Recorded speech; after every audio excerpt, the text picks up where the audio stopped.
Welcome to NBA All-Star Weekend from Salt Lake City. I'm Alex Eshelman, conference host and reporter. With me now, he needs no introduction, but we're going to hype him up here for a second.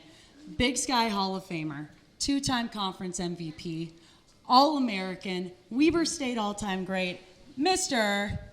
Damian Lillard, everybody. We have a crowd in the back. Can we get a little round of applause, maybe? Yes. Okay. Cheers. Thank you so much for giving us a little time in your 7th NBA All-Star appearance. What does it mean this time around to be back in the state where you played college hoops? I mean, I get back here pretty often.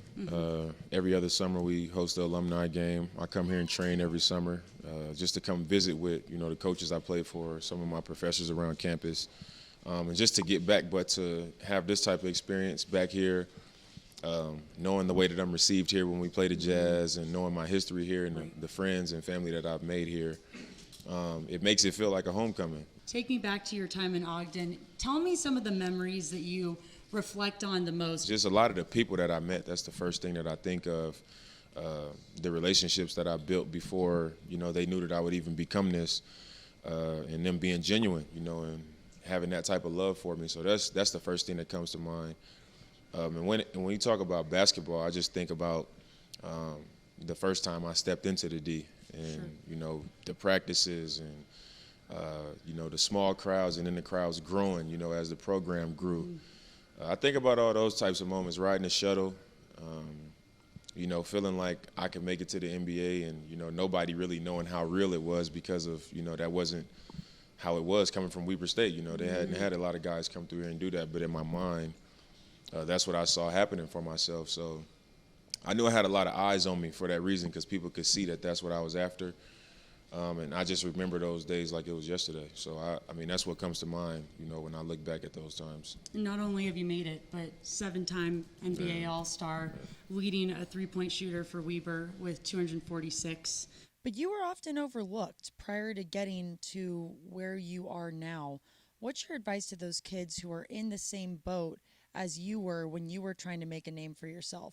I mean, I would just encourage them to be good people. I think I've found a lot of success. Obviously, you got to have talent, and, it's a lot of God-given things that I have, as far as my ability. But it's a lot of people that have those same tools, that were gifted with the same things. But I think being a good person, just having good character, being a hard worker, listening, being able to follow instructions, being humble and really humble, in public or in private, having good intentions, having compassion. I think those are traits of mine that have allowed me to reach the level of success that I've had, that I feel like is a bigger deal than people think, outside of just, having skills and God-given ability. So I would just encourage them to pour into those things, those types of characteristics, and have pride about those things.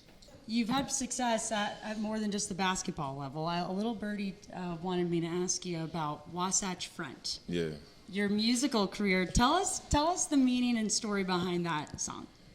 So it's funny because when I was in college, I would always be rapping to my roommates and my teammates, and they would always be like, here Dame go again rapping. And they actually started to call me Dame Dollar. That's where I got that rap name from, my college roommates. But the story of the song, I was actually in Ogden and I was training. I was here for 2 weeks training. I wanted to come back to school, train at the D, get in altitude, see some familiar faces.